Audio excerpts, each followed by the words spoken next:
Okay, so a very warm welcome to everybody on this fairly warm Saturday morning here at Motorland Aragon for a very special press conference here at the Gran Premio Animo Quebrans de Aragon with Chief Sporting Officer of Dorna Sports, Carlos Ezpeleta, to talk us through some of the exciting changes we have to look forward to in 2023. Of course, we recently announced the introduction of sprint races, and I think today we'll get a sneak peek at a few more details of what the events will look like next season. So, Carlos, over to you. Take it away. Thank you, Fran, and thank you all for joining us. I think that, first of all, we have to thank all the partners of the championship, FIM, Ayrton, MSMA, as well as the riders and the teams, for making this possible and making it possible so fast since the first discussion started a month ago. And after the official press release in the Grand Prix of Austria, we're now ready to announce some more information about next year, about the format and the time schedule. So I'll take it away. So to start off with, the sprint race will be, as you know, present at every single event next year. I think from Dorna's standpoint, it was very important for us to keep the same format during the whole calendar for fans to understand that all the GPs have the same importance, all the GPs have the same time schedule, and they all have, you know, the same number of points in play. For us, it was also an important factor that the grid is the same for both the Saturday and the Sunday race, meaning that the riders on Saturday can, you know, risk without jeopardizing their grid position for the Sunday. The sprint races will be half the laps of the GP race of Sunday, and the ones that have uneven numbers will be rounded down. So approximately 20 minutes for the sprint races on Sundays, and half the points with 12 for the winner, 9 points and 7 points all the way to 1 point for the 9th position. In terms of statistics, which was something that wasn't clarified before, the GP winner, the winner of the Grand Prix, will continue to be the winner of the GP race on Sunday. There will be one more column, one more statistic historically for all manufacturers, teams, riders, which will be the number of sprint race wins, as well as pole positions, podiums, and wins as per now. Fastest laps, if there is an all-time record, a best lap set on the sprint race, it will count historically, but they will not count for the fastest lap, the best race lap. So record laps for the sprint race will not count for best race laps. And now just to present the schedule day by day, we will have a shorter practice session for Moto3, which will be 35 minutes, which is 5 minutes less than now. And as you can see, we've changed the name from free practice to practice to give a clarification that these are the sessions in which the results come from Q1 to Q2, which are the riders that pass directly to Q2. So when it's called practice session, it does count for the combined results. MotoGP practice 1 will remain in 45 minutes, but the afternoon session at 3, which is the same time as the sprint race, will be a 1-hour session, which will allow the riders, the teams, to work on setup and development of the bike for a while, and then attack for the best lap during the last part of the session normally. A 1-hour session will also permit us more time to focus on the full grid with 11 teams that will be in MotoGP next year with 22 riders, and creating focus already on Friday with headlines on which riders have passed directly into the Q2 on the next day. More changes for Saturday next year. We'll start a bit earlier, 8:40 with the first session for Moto3, with free practice for all sessions. So the third session next year for all classes will not count for the combined standings. And then we will have the MotoGP free practice, which is now similar to the FP4, which we will have this afternoon, followed by the qualifying orders, which will set the grid for both the sprint race and the race on Sunday, followed by Moto3 qualifyings, Moto2 qualifyings, and of course the new MotoGP sprint race at 3 o'clock. This will create, you know, a big improvement for us in terms of how we present the post-racing, the post-qualifying for MotoGP class, because we have big gaps after each MotoGP class session, which is a big a gain for us. And another podium, which will probably be in a different location with a different background for the MotoGP sprint race. Looking towards Sunday, we have maintained a warm-up session for the MotoGP class only. It will now be 10 minutes versus a 20-minute current warm-up session, and riders will straight after that go for a rider fan show, which we're still defining together with the teams and the riders, but to make sure that the fans that are at home and at the circuit have a chance to engage with the circuit, with the riders, with their heroes, and then straight off to the MotoGP race, which for us is a huge advantage. It's a package in which we have basically from 11 to 1500, 3 world-class races, which is a big bonus for our broadcasters. Going into more technical and more sporting rules, the sprint race will be limited to 12 liters, which is also for us a strong message in terms of sustainability, that we have a limitation, a fuel limitation, which the manufacturers and the teams have to work with for the sprint race. It will be a 15-minute grid procedure, which is the same procedure that Moto2 and Moto3 have, and will be the same sporting rules as the current MotoGP race on Sunday, meaning there will be the same flag to flag, interrupted races, quick restarts with a minimum of 5 laps. For easy understanding, everything will be the same as the MotoGP race on Sunday.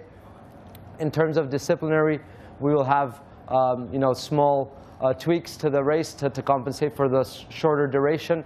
Track limits infringements will be limited to 3 instead of 5, which is the same that we have in Moto E. Also, it has been decided that normally penalties for disciplinary behavior will be served on the Sunday race.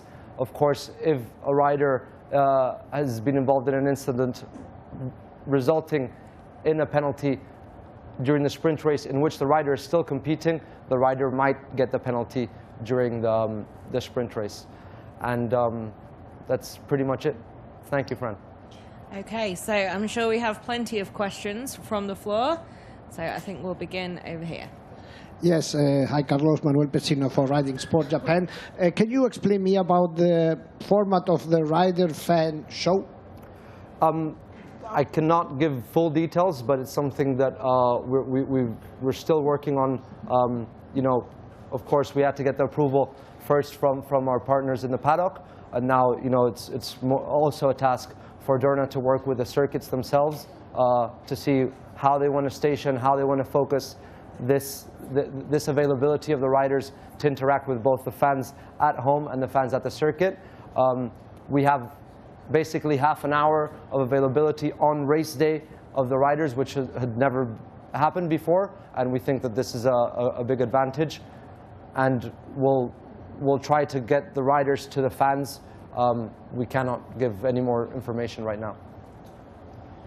Yeah, Adam Wheeler. Hi, Carlos. Sorry, maybe a bit of a stupid question, but do you see the timetables being solidified like this? Because at the moment we see sometimes Moto2 being pushed to the end of the day, the TV schedule fitting around, say, Formula 1 sometimes. Do you think Sundays will now be cemented as it is?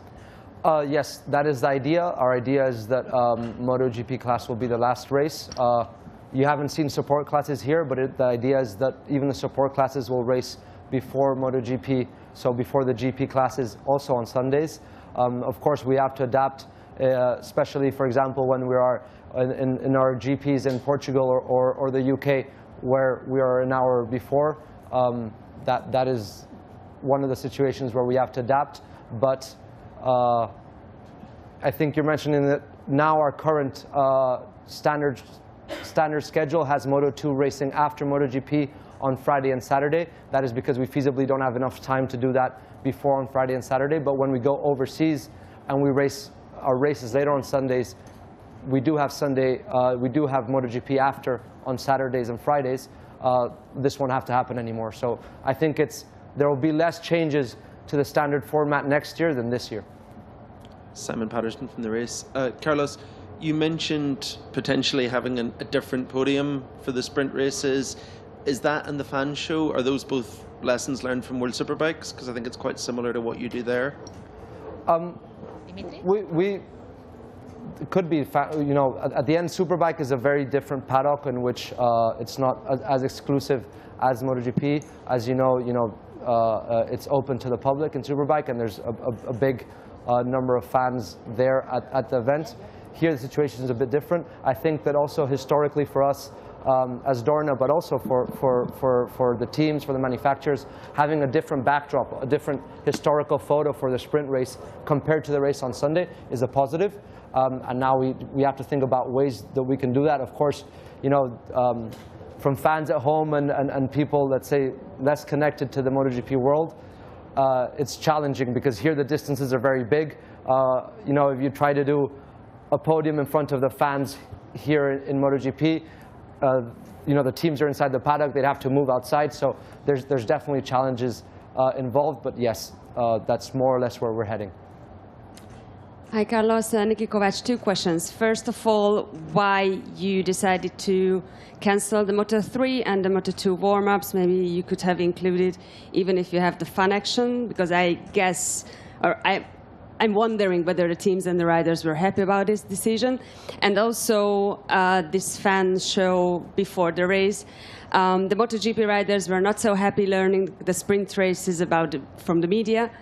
So I guess you discussed this with them, that they have to do these kind of things before a race. What was their reactions?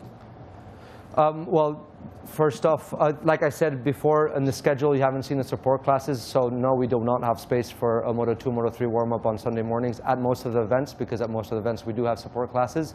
And I think that, as I said at the beginning, I think we're very happy and very thankful to all the partners, especially the teams and riders that have understood that this is a necessity for the championship to target, you know, these new audiences and to make themselves more available. And we've been speaking to both the teams and the riders continuously from Austria till now, and they're all on board with the new schedule and the new format, including the rider show. Hi, Carlos. This is Frank Weying from Ziggo Sports in the Netherlands. 2 questions. First of all, purely a practical thing. Will there be a press conference after the sprint race, and will that press conference be sort of incorporated in the pre-race press conference like we have now on Saturday?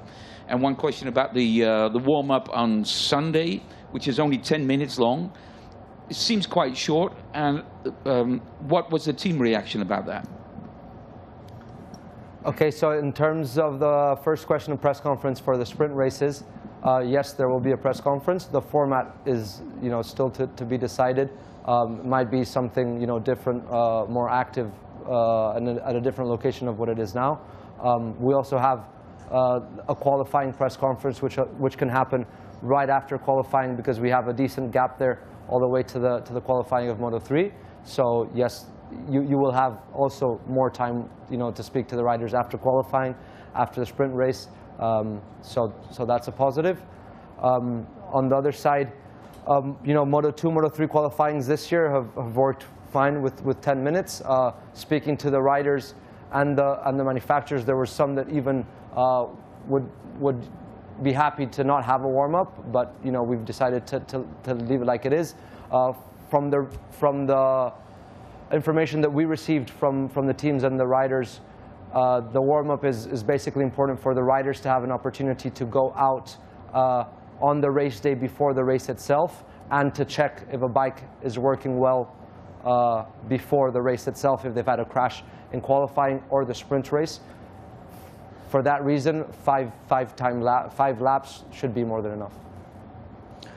Hello, Carlos. It's Mirko Colombi, Motosprint Italy. You know, just checking, for example, Saturday's schedule. Where will you put the Moto E schedule on Saturday, for example? Because there is a space for that, because you know it's very, as I say, intensive. Well, actually, if you Actually, it's more challenging to place MotoE on the other days. Saturday remains pretty much the same in terms of how the schedule. So currently, MotoE only has one session on Friday. It's a race at 4 o'clock, and we can still do that. Hi, Carlos. Dimitris Diatsidis from Cosmote TV Greece.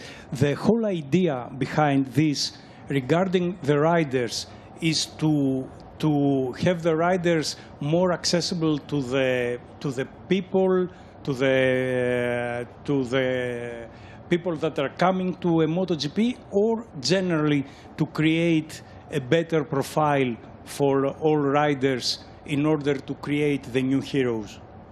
I think both of their intentions are positive for the championship. Of course, once we've introduced the sprint races into the time schedule, into the format, we've wanted to, let's say, attack other things that we've been wanting to do with the schedule, and both of them, making them more available and creating a bigger, character, a bigger hero for each one of the riders is definitely a pro for the championship. Okay, thank you very much. I think that's all of our questions. Final chance for anyone? No? Oh, one more. So, final question then. Hello. See, Carlos, have you thought in broadcasting the Saturday race, the sprint race open instead of pay-per-view to attract more people? Well, clearly, some broadcasting it will be part of the same deals that we have now. That's why it's such a big bonus to all our broadcasters. Some races are broadcast on free-to-air already, depending on the territory. And for what I understand, our intention is to give this to the current contract. Some of them will be free-to-air, and some of them will be on pay TV. Okay, now, yep, for sure. Thank you very much, Carlos. Thank you, everyone, for your questions as well. And if you have any more, feel free to get in touch. Thanks.